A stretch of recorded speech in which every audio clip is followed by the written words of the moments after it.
I only bought this shed for shelter, but something beneath the trough was locked. No room, no family willing to claim her, no reeds to work, just a cracked awl, and $6 she had saved beneath the lining of her shoe. And with that $6, she bought a forgotten basket-handle steaming shed in Charleston County, South Carolina. Abandoned from county maps since 1987, the chimney had split above the roofline. Rain had softened the north wall to pulp. The county condemned it on October 14, 2022, with demolition planned for the coming spring. But beneath the steam trough waited a locked bend form, unopened for 35 years, holding the patient proof that her life had begun long before she arrived. Before we continue, if stories like this mean something to you, hit subscribe and tell us in the comments where you're watching from. We love seeing how far these stories travel. Mae Alden had been bending her whole life without knowing it. She had grown up in rooms where nothing quite belonged to her. A narrow bed shifted between relatives, school clothes arrived in paper sacks, and every kitchen had different rules about touching the refrigerator. By 11, Mae had learned to sleep without spreading out. By 14, she could pack everything she owned before a kettle boiled.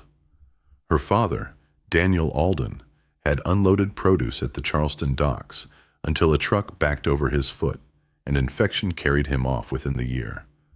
Mae remembered his palms more clearly than his voice. Broad, scarred, smelling of orange peel and rope. Her mother, Lorna, remarried before the funeral flowers had fully browned. The person who kept Mae from disappearing into that unsettled childhood was her grandmother, Ruth Alden, who lived in a 2-room house beyond Mount Pleasant, where sweetgrass and reeds dried from rafters darkened by stove smoke.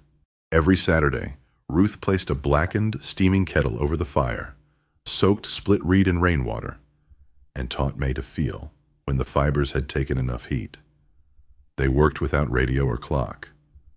Ruth judged time by the softness beneath her thumbnail. For market basket handles, she bundled 6 reeds around a narrow core, steamed them until the sap smell rose, then pressed the warm length over an oak bend form worn smooth by 3 generations of hands. Mae's first handles kinked at the shoulder. Her second set cracked during drying. Ruth never took the work away from her. She would turn the damaged arc toward the window and say, "A good bend is not surrender. It is strength choosing where to live." Mae understood only years later. The reed survived because someone had learned how far it could move without being broken. On winter weekends, they carried finished baskets to the old market, where Ruth repaired handles for dock families and vegetable sellers. She accepted payment when people could manage it, and wrote unpaid repairs in a blue ledger without complaint. Mae tied the bindings, trimmed the ends with a hooked knife, and watched hands leave carrying weight again. Ruth died during a wet March when Mae was 17. Pneumonia filled her lungs before Mae could reach the hospital. In her will, she left Mae the bend forms, 2 awls, the blue ledger, and 12 bundles of cured reeds stored beneath muslin. Mae received none of them. Hazel Trent, the guardian appointed after Lorna moved inland, sold the reed to a decorator in Savannah and said the tools had been misplaced. Hazel kept her house as if silence itself might leave fingerprints. Chairs stood square to the walls. Towels hung with their edges matched. She spoke softly, forcing others to lean closer, and recorded every expense in a narrow red notebook, including Mae's soap, bread, and bus fare. She never struck Mae. She merely reduced the space around her until breathing there felt like borrowing something Hazel intended to collect. On May 3, 2022, Mae returned from washing dishes at a waterfront cafe and found her canvas bag on the porch beside Ruth's cracked awl. Rain had darkened one shoulder of the bag. Hazel waited behind the screen door, with one hand resting on the latch. Lorna stood farther back in the hall. Mae looked past Hazel and held her mother's eyes. Lorna's fingers tightened around a folded dish towel. She did not step forward. She did not ask where Mae would sleep or how much money she had. She lowered her gaze to the clean floorboards. Hazel opened the screen 6 inches. "You cannot stay here after sundown, Mae. Leave." The door settled shut with a soft hydraulic sigh. Mae lifted the bag, slipped the awl into its side pocket, and walked until the porch light vanished behind the rain. For the first week she slept beneath the covered stairwell of a parking garage near Calhoun Street, waking before security made its rounds. She had $38 from cafe wages, but 2 nights of cold rain drove her to a hostel, where $12 bought 1 bunk and a shower timed by a metal button. When she came out, her socks were missing from the communal dryer. She rode north to Somerville and spent 3 nights behind a church fellowship hall, beneath an azalea hedge thick enough to hide her from the road. A woman setting out hymnals gave her 2 biscuits wrapped in foil, but did not ask questions.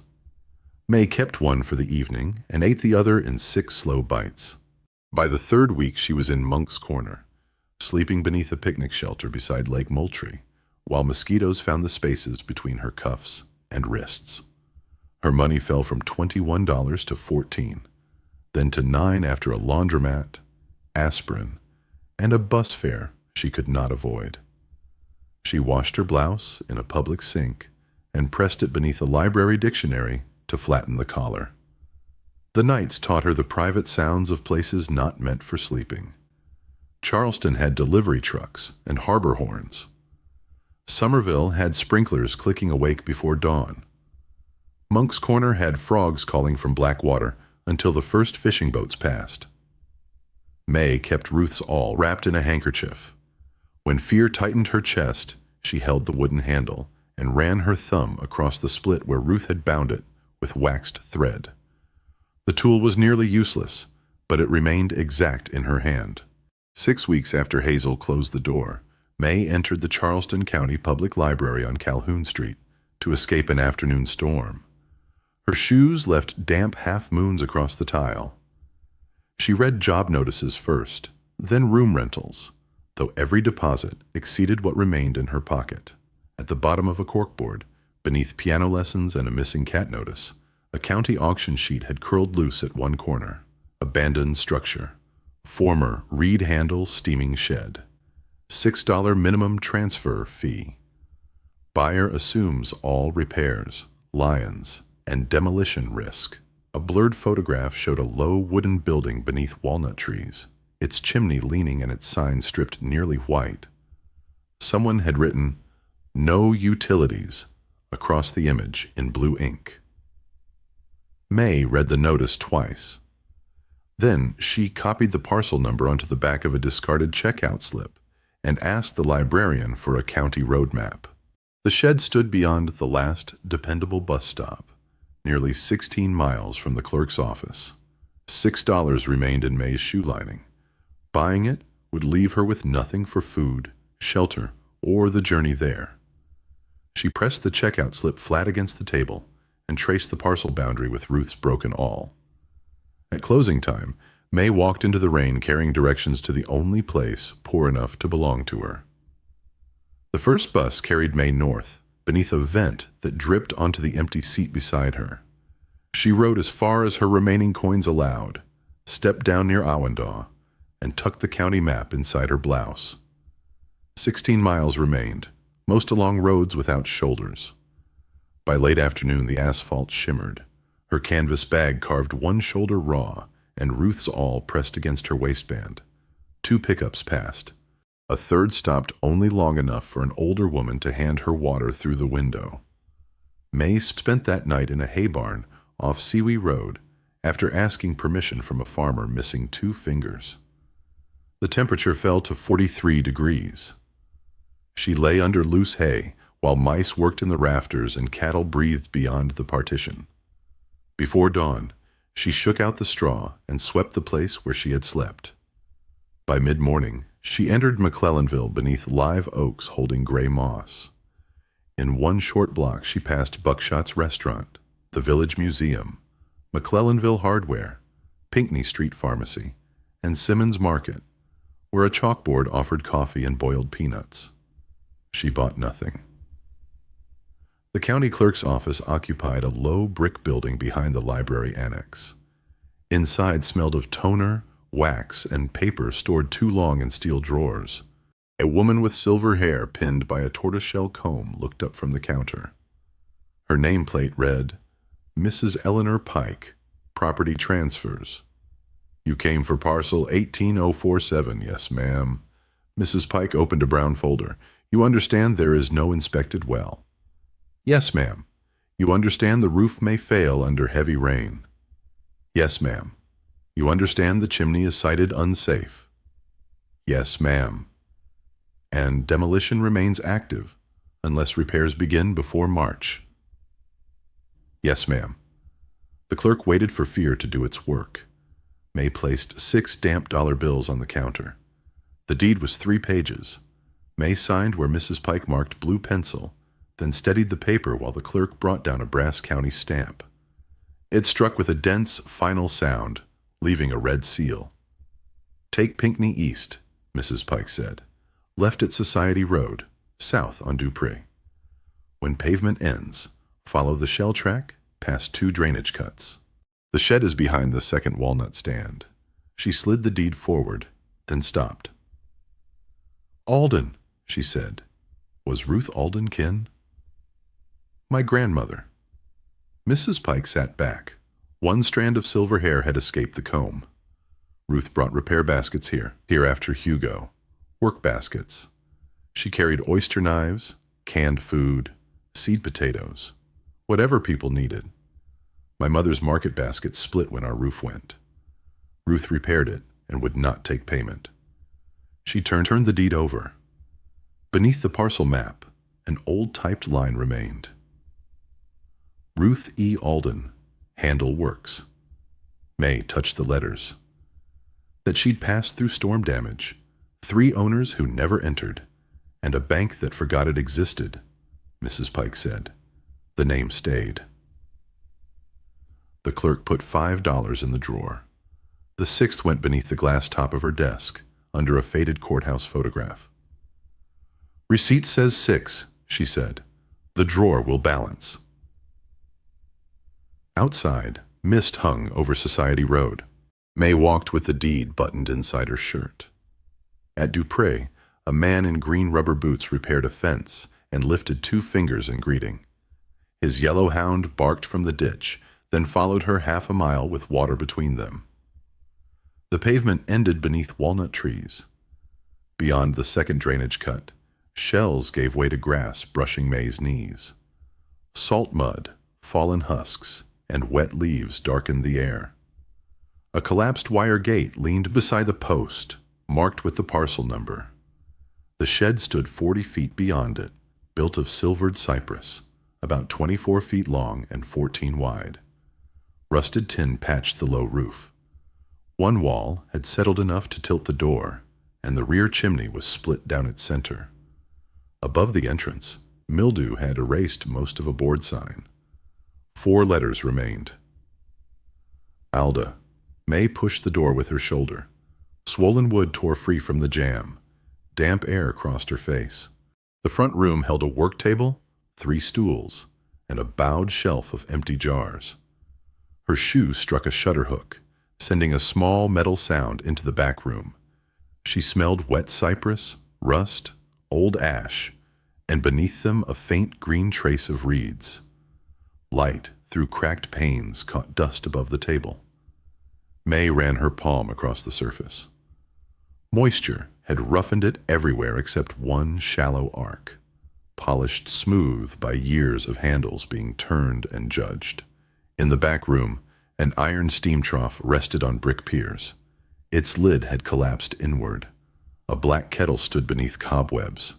When Mae lifted it, a dead beetle rolled across the bottom with a dry tick.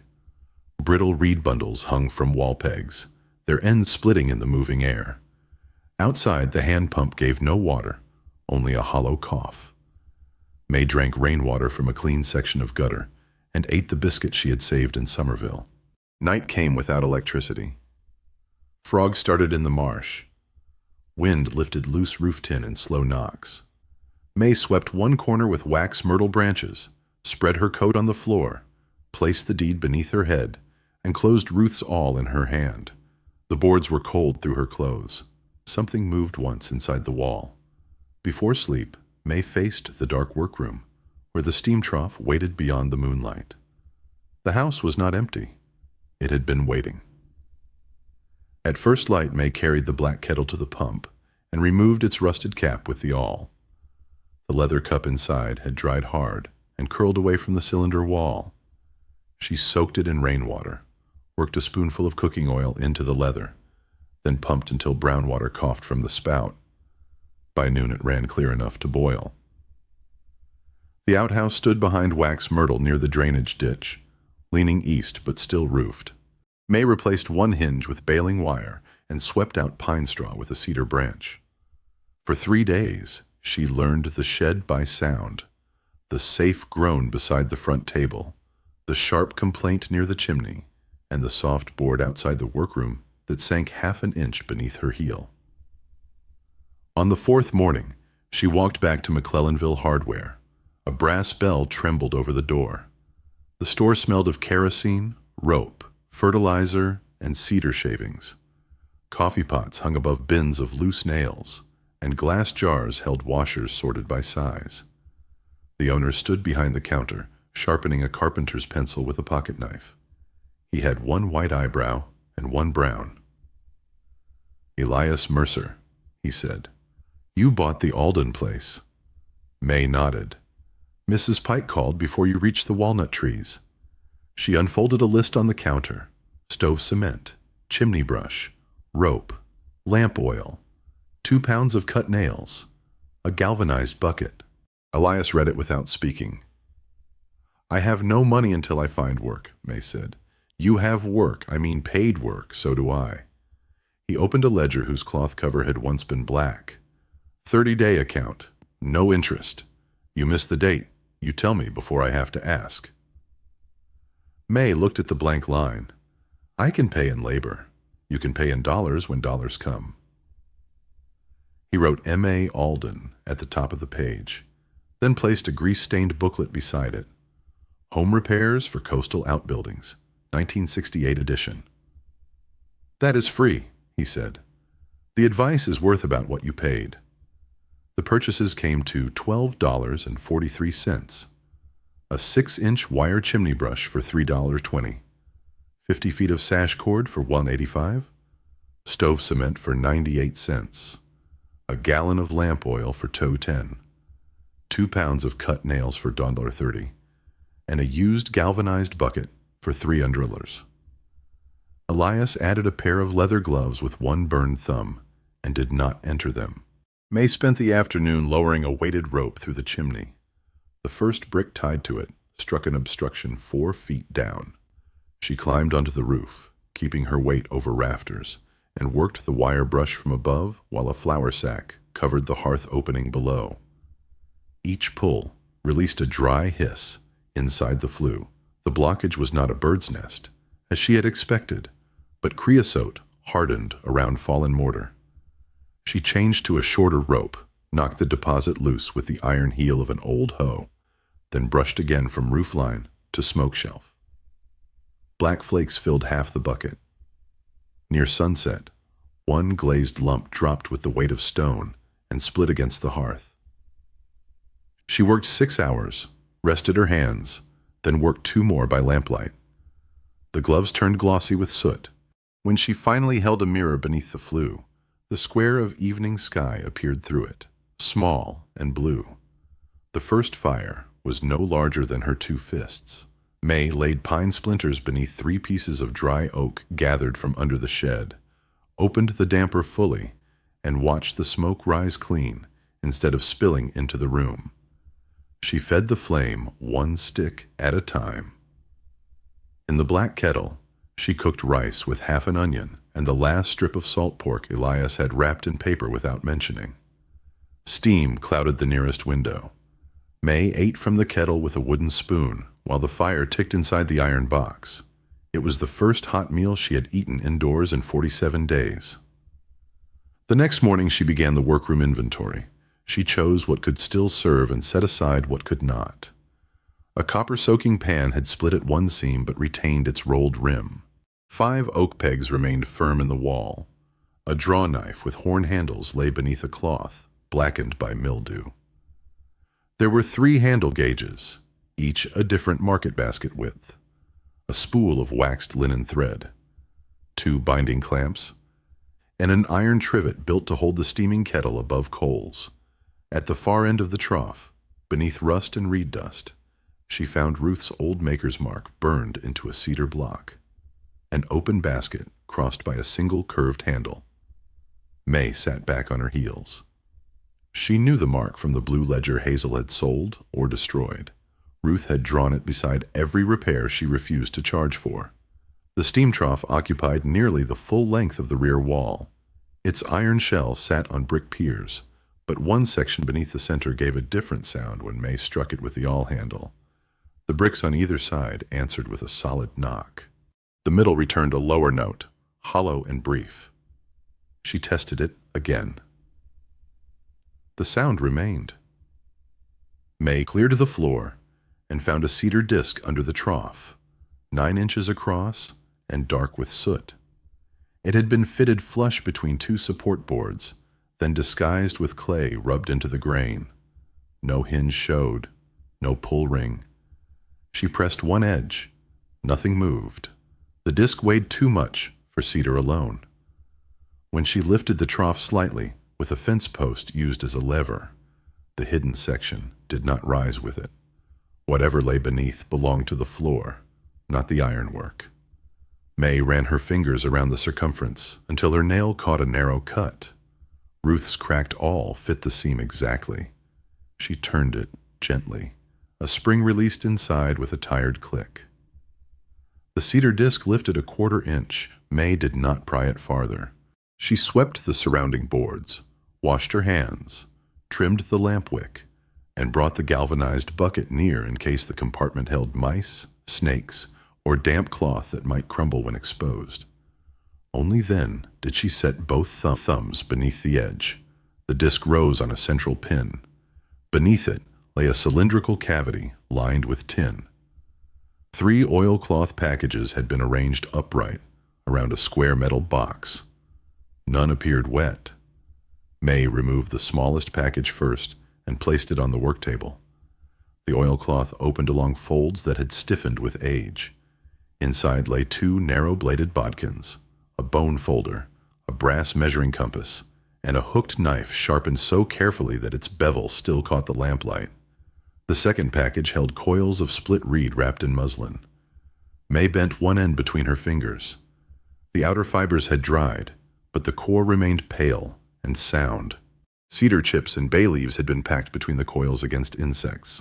The third bundle was heavier.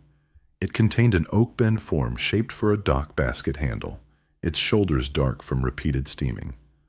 Ruth's maker's mark had been cut beneath the curve. Mae touched the place where a thumb would brace hot reed. The wood was worn smooth there. She left the square box for last. It was a biscuit tin painted with red roses, its lid secured by linen tape. Mae cut no knots. She loosened each one with the awl, saving the cord in a coil. Inside, folded paper covered a layer of small cloth packets and bank envelopes. The first envelope contained savings certificates issued by a Charleston Mutual Bank, each bearing dates from 1958 through 1986. Mae laid them in rows and copied every number before adding the values. $24,000. A second envelope held certificates from another institution, totaling $11,200. $35,200 altogether. Mae counted twice. Beneath them lay coins wrapped according to type. 48 Mercury dimes, 23 Walking Liberty half-dollars, 17 silver Washington quarters, and 9 Morgan dollars, worn almost smooth at the wings. She did not calculate their value. She returned each type to its paper and retied the thread. The final cloth packet contained a bronze military medal with a faded red and blue ribbon. On the reverse, beneath a profile darkened by time, was the year 1918. Below it rested a market ledger, bound in blue cloth. Mae opened only the first page. Ruth Alden, repairs after Hurricane Gracie, September 1959. The columns named families, basket sizes, broken handles, and charges. Every charge line had been crossed through.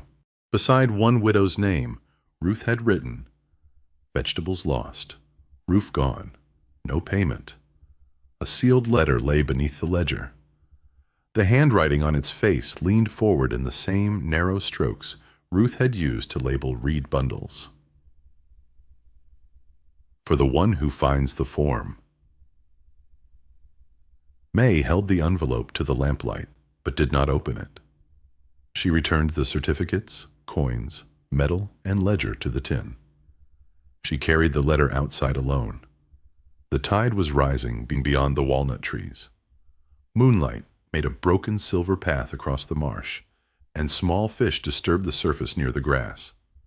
Mae sat on the pump platform, with the unopened envelope resting on her knees. For once, she allowed something to remain closed. The house was not empty. It had been waiting. Morning entered through the cracked eastern pane and laid one pale bar across the envelope.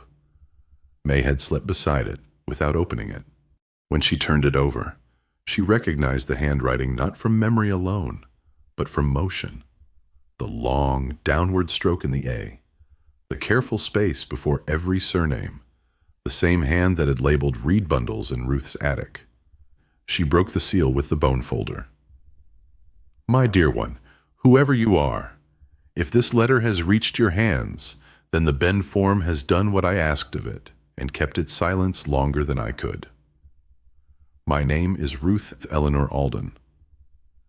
In February of 1987, Dr. Miriam Cole, at Roper Hospital in Charleston, told me I had pulmonary fibrosis. She said the scarring would continue and that I should put my affairs in order while my hands still obeyed me. I closed the handle trade on March 21st, 1987. Since then, this room has gone quiet for more than 35 years. The work came to me through 4 generations. Isaiah Alden began shaping dock basket handles near McClellanville in 1852. His daughter Eliza Alden carried the forms through the years after the war and taught her son Thomas in 1881. Thomas taught my mother, Clara Alden, at this shed in 1906. Clara taught me when I was 9, and I taught my granddaughter Mae whenever Saturdays belonged to us. My husband Samuel died in France during the Meuse-Argonne, fighting in 1918. The medal enclosed was sent home with a letter that said he had shown courage. I knew that before the government wrote it down. Afterward, the work kept food on the table and gave my hands somewhere honest to go. If you mean to make handles here, soak mature reeds 6 hours in cool water before steaming. Keep the trough between 180 and 190 degrees, never boiling hard. Bind 6 outer reeds around 1 sound core. Steam narrow handles 12 minutes. Broad market handles 18. Bend while the fibers are hot. Hold the shoulders tight to the form. And let every curve dry at least 36 hours before release. Do not hurry wet reed. Do not force a dry one. A hidden split always announces itself later. The certificates are not a prize. They are stored work. Use them first to keep rain out, smoke moving upward, water clean, and tools sharp. The ledger will tell you why this place mattered. After storms, people did not need decoration. They needed baskets strong enough to carry potatoes, oysters, medicine, and shingles back home. Inheritance is not what remains untouched. It is what continues to be useful after the first pair of hands is gone. I do not know who will read this. Blood alone does not qualify anyone. Patience does. Care does. The willingness to repair what another person must carry does. Behind the shed, beyond the pump, there is a flat oyster shell marker beneath the oldest walnut tree. Samuel's name is cut on its underside. Turn it over when you are ready. Light the brass hand lamp afterward. It was Clara's, and she believed a room should be welcomed before work begins. The house is not empty. It has been waiting. You are welcome here. Ruth Eleanor Alden, October 2nd, 1987. Mae read the letter twice. The second time she moved more slowly, pausing where Ruth had written her name. Then she folded the pages along their original creases, pressed them flat with the bone folder, and returned them to the envelope. She did not wipe her face until a drop darkened the paper near the seal. She went through the back door with a shovel taken from the outhouse wall. Morning mist still rested low across the marsh. Beyond the pump, roots from the oldest walnut tree had lifted a patch of shell and clay into a shallow ridge. Mae found the marker beneath 2 inches of leaf mold. It was no larger than a serving plate, made from oyster shell, bound in old lime. She loosened it carefully, turned it with both hands, and brushed away the soil with her sleeve. Samuel James Alden, 1892 and 1918, kept in the work. No grave lay beneath it, only the name. Mae set the marker upright against the trunk, where rain could wash it clean. Inside, she found Clara's brass hand lamp on the highest shelf, its chimney wrapped in yellowed newspaper. The wick had hardened, but the reservoir held no rust. Mae trimmed the blackened edge, poured in lamp oil, and struck a match. The flame rose small and steady. Brass warmed beneath her fingers. Light reached the steam trough, the bend forms, and the blue ledger on the table. For the first time, the workroom did not appear abandoned. It appeared paused. Mae understood then how a life could be held together by people who never knew what their gesture prevented. The farmer with 2 missing fingers had opened his hay barn before the cold reached its deepest hour. The woman on Seawee Road had passed water through a truck window without demanding a story. The church woman in Somerville had wrapped 2 biscuits in foil. Mrs. Pike had left $1 beneath the glass of her desk, and Elias Mercer had written Mae's name into a credit ledger, as if she already belonged among people expected to return. None of them had repaired her whole life.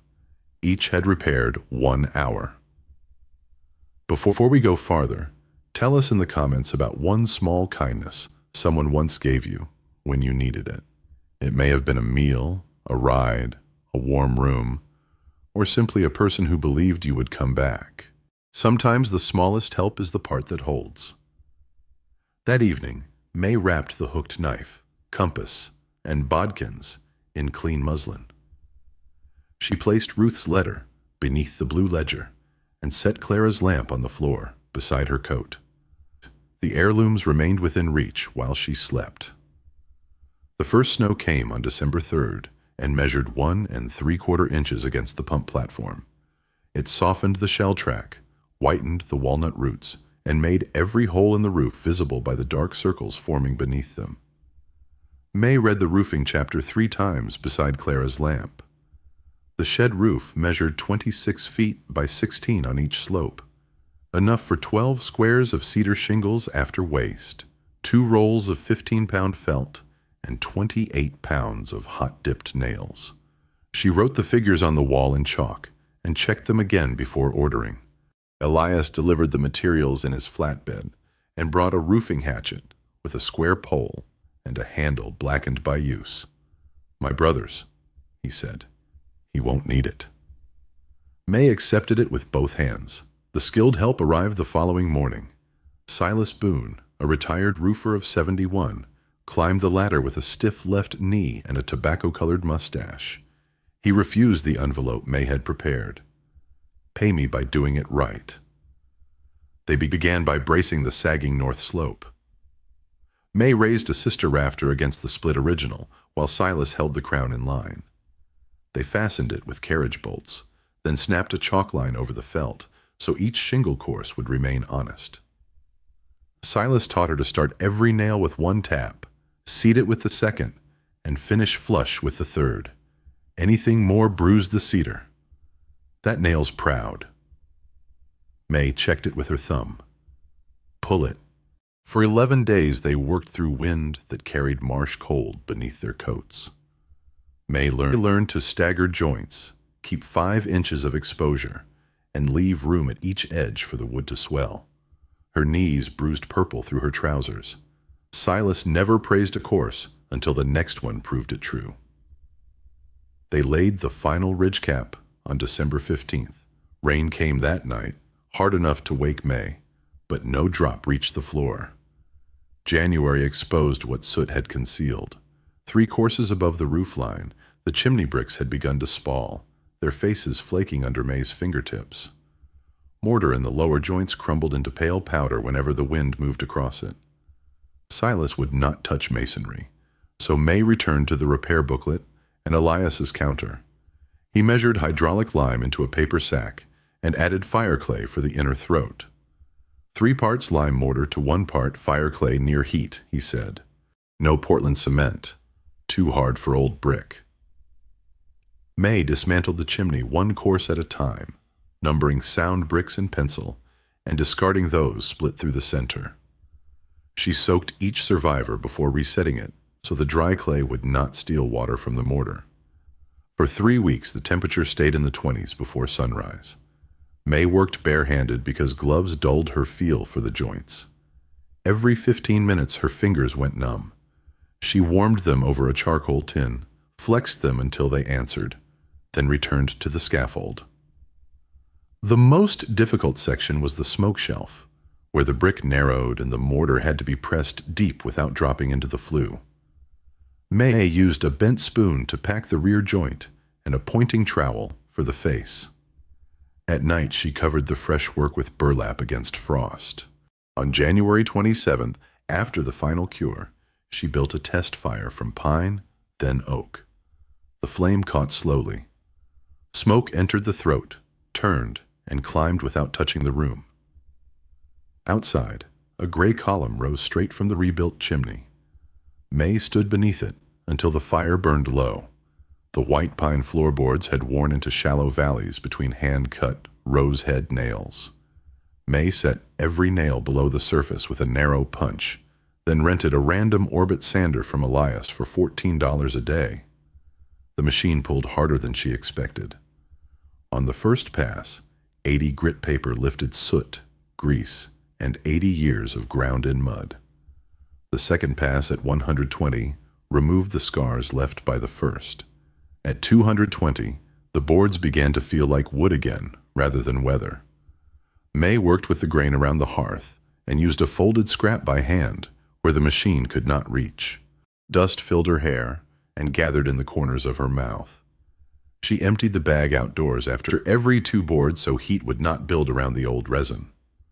Then came 3 coats of tung oil cut with mineral spirits. She rubbed each coat thin, waited until the surface lost its shine, and wiped away what the pine refused to take.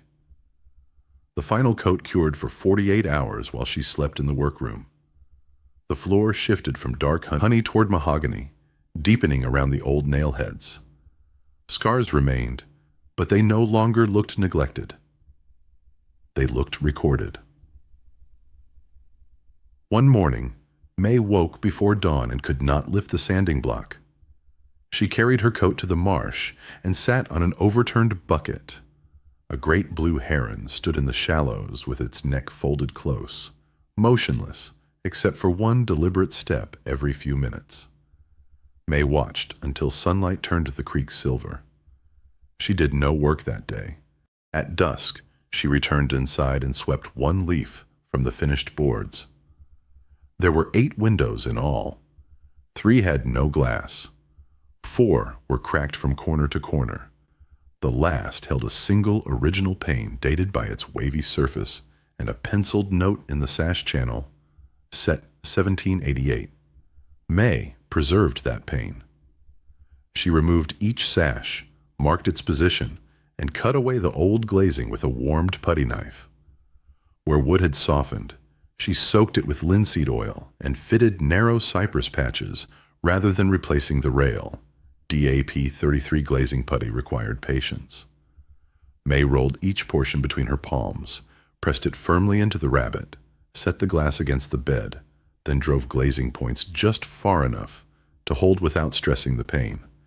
Her final bevel was one clean pull of the knife, angled so rain would shed outward. The counterweight cords had rotted to fibers. Mae replaced them with quarter-inch cotton sash cord, feeding each line over the pulley and securing it at the iron weight with a figure-8 knot. She tested every sash twice before reinstalling the stops. The 7th window took most of a day because the frame had twisted. Mae planed one edge by less than 1/8 of an inch and worked the sash until it rose without binding. At the last window, she paused with the glazing knife in her hand. A chickadee landed on a walnut branch outside, close enough for Mae to see its feet close around the wet bark. It tilted its head toward the newly set glass, finding its small reflection there. Mae waited until it flew before smoothing the final line of putty. The walls had been finished with horsehair plaster pressed over hand-split oak lath. Near the chimney, heat and settling had opened 3 wounds shaped like islands. Mae patched them once too wet, once too thin, and once before the brick had cooled. Each repair cracked by morning. Elias found an old feed bag of horsehair in his loft, tied shut since his brother's roofing years. Mae washed it in the hot water, dried it beside the stove, and cut the longest strands into thumb-length pieces. She mixed lime plaster in 3 stages. The scratch coat went on first, forced through the lath, and scored with horizontal teeth. Over that, she laid a 3/8 inch brown coat, pressing horsehair through the mix and leaving it to cure under damp cloth for 72 hours. The final coat was 1/8 inch, smooth but not polished, its small irregularities matching the surrounding wall. When the 3rd patch dried without opening, Mae rested her palm against it. These patches will hold another 100 years. She left them unpainted until spring. Doris Bell, who owned the cafe beside Simmons Market, began leaving paper bags on the doorstep every Tuesday. She wore red spectacles on a chain and folded each bag twice at the top. Inside were biscuits, soup in a jar, bruised apples, or the heel of a ham. Mae carried money to the cafe after her first paid repair. Doris pushed it back across the counter with one finger. In Candles, when the shop reopens, the following Saturday, a boy arrived on a blue Schwinn with a splitting maul balanced across the handlebars. Caleb Price was 16, long-kneed, and missing the top button of his coat. Without asking, he began dividing the storm-fallen oak behind the outhouse into stove lengths. Mae offered him $2. He shook his head and looked toward the shed sign. My mother said, "About your grandfather." Mae did not correct the generation. She showed him how to stack the wood bark side upward, with space beneath for marsh air. Reverend Boyd walked the Shell Road every morning at 7. He was a narrow man with polished shoes and a hat too formal for the mud. For weeks he did no more than tip its brim when Mae worked outside. On the coldest morning, he stopped beside the pump and placed 2 fingers against the repaired handle. "Keep her hands steady." Then he continued toward town. The prayer lasted 4 words. Mae carried it through the day. Mae postponed the cellar until February 11th, when 3 dry days lowered the groundwater and the smell beneath the trapdoor changed from standing mud to stone. 7 granite steps descended into a room 12 feet by 15, with a fieldstone floor laid in uneven squares. She took Clara's lamp and tested each tread before trusting her weight. At the center lay a dressed granite slab, unlike the rough stone surrounding it. A craft mark had been carved into its face, an open basket crossed by one curved handle. Mae swept the edges clean, but did not lift it. Some doors deserved more knowledge than strength. Under the 3rd step, wedged behind a loose riser, she found a small oak box. It contained a brass key, whose bow had been shaped into the same basket and handle symbol. Beneath the key rested a tin type, dated 1903. A young woman stood outside the shed before the walnut trees had thickened. Her sleeves were rolled above the wrists. In one hand she held a draw knife, and in the other, an unfinished bend form. Her mouth, brow, and direct gaze resembled Mae's so closely that Mae lowered the photograph, then raised it again. On the back, written in iron gall ink, were the words, "Clara Alden, daughter of Thomas, age 25, summer of 1903. Mae carried the key upstairs and placed it on the mantel beside Samuel's medal. She tried it in the tin box, the front lock, the tool chest, and the old desk drawer. It fit nothing. She left it where the firelight could find it. Snow retreated first from the shell road, then from the shade beneath the walnuts. The creek grew loud with winter water. By March, green catkins hung from the branches and tapped against the restored windows in rain. Mae decided not to begin full basket handles that spring. The saved reed was too rare for impatience, and Ruth's instructions deserved practiced hands. She took one worn Morgan dollar from the packets and exchanged it through a coin dealer for enough ordinary reed, linen cord, and lamp fuel to work on small samples. She steamed 6-inch lengths, tested bindings, and filled a shelf with imperfect arcs. Some flattened, some twisted. One cracked after drying because she had rushed the shoulder. Mae kept each failure and wrote its cause beneath it. The house was patient. So was she. 2 winters later, in December 2024, Mae completed her first full market basket handle.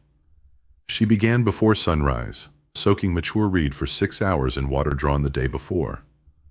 At 186 degrees, the steam softened the bundle without whitening the fibers. She bound 6 outer reeds around the sound core, held them in the trough for 18 minutes, then carried the steaming length to Ruth's oak form. The bend came slowly beneath both hands. Mae tightened the shoulders, secured the ends with waxed linen, and left the handle untouched for 36 hours. When she released the clamps, the arc held. No hidden split opened.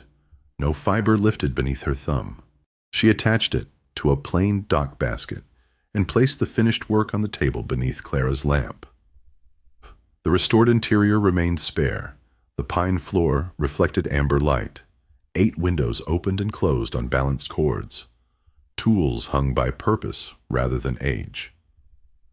The blue ledger occupied one shelf beside Mae's growing notebooks, and the bend forms rested beneath clean muslin whenever they were not in use. Nothing in the room was ornamental, merely because it was old. The brass key waited on the mantel until the morning Mae pruned a dead limb from the oldest walnut tree. Behind the branch collar, nearly 12 feet above the ground, she noticed a greened brass plate let into the trunk.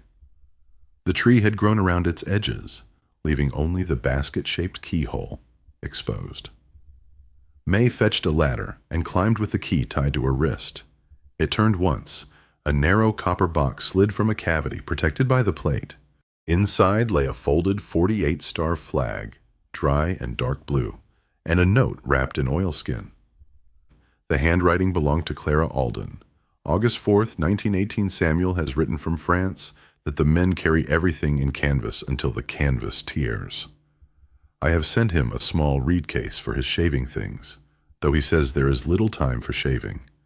The flag is for Ruth, who is not yet born, but whom I believe will come. Keep it hidden in the walnut. Governments remember wars in stone. Families must remember the hands that left and the hands that remained. Mae read the note from the ladder, one arm around the trunk. The flag had been folded before Samuel died and hidden before news crossed the Atlantic. Clara had prepared remembrance while hope was still possible. On November 11th, 2024, Mae carried Samuel's medal to Beaufort National Cemetery. She arrived early, before the larger Veterans Day visitors and stood among the white stones while live oak leaves moved across the grass. Samuel had no marker there, so she chose none for him. She held the medal beneath the folded flag, read his full name once, and returned both objects to their box before leaving. Honor, she understood, did not require possession by a public room. Of the coins beneath the trough, Mae used 4. The first had bought practice reed. The second paid for a replacement blade for Ruth's draw knife. The third purchased archival paper and a fireproof document chest. The fourth covered the recording fee that placed the shed and its workroom under a preservation covenant. The remaining coins, certificates, medal, ledger, and letters went back into the tin-lined cavity. Mae added copies of the bank records, repair receipts, and a written account of every dollar used. Across the new envelope, she wrote, "For the next one." She did not seal the compartment permanently. She repaired its spring, oiled the cedar disc, and returned the bend form above it. The shop reopened without an announcement. Doris pinned an index card to the cafe corkboard: Alden handle, works market basket, repairs Tuesday, and Friday pay. What the work allows. The first week brought 2 cracked handles and a child's gathering basket gnawed by a dog. By summer, more than 40 names filled a mailing list kept in a recipe box beside the lamp. Mae sent 1 postcard each season, listing repair days and nothing more. She refused decorative orders that would leave no time for useful work. Caleb returned in October carrying a sign wrapped in an old quilt. He had grown broad through the shoulders and wore sawdust in his hair. The board was black walnut, hand-planed, with letters cut deep enough to survive weather. Alden handle works and daughters Mae ran her fingers across the final words. "There are no daughters," she said. Caleb shrugged. "Not yet." He mounted the sign beneath the faded original, using bronze screws and lead washers so rain would not enter the grain. The addition did not promise blood. It made room for whoever might come to learn. That winter, Mae began her own letter. She used the work table's cleanest corner, Ruth's bone folder, and paper heavy enough to survive damp years. The first line came without revision. "My dear one, whoever you are." She wrote about the pump leather, the proud roofing nail, the 3 failed plaster patches, and the morning she did no work because a heron stood in the marsh. She recorded steam temperatures, curing times, the names of people who had carried 1 hour when she could not carry it herself. She did not explain Hazel. Some absences required no monument. Near the end, Mae added a sentence about inheritance being kept alive through exact work and open doors. Then she stopped, listened to the chimney draw, and looked toward the cedar disc beneath the trough. The house was not empty. It had been waiting. Mae folded the letter along 3 deliberate creases and placed it beside Ruth's, leaving the envelope unsealed until more years had earned their place inside. Outside, evening crossed the shell road. Walnut branches moved above the roof, and smoke rose clean from the rebuilt chimney. A repaired basket waited near the door for a woman from Dupree Road, who would collect it after sunrise. The reed basket handle steaming shed waits. It has always waited. In the county clerk's office, Mrs. Pike's successor eventually replaced the faded courthouse photograph beneath the desk glass. The paper beneath it had yellowed, and 1 corner of the old $6 receipt had curled, but the final dollar bill remained in the drawer, pressed flat beneath the deed book, where Eleanor Pike had left it for a place poor enough to be purchased and patient enough to endure.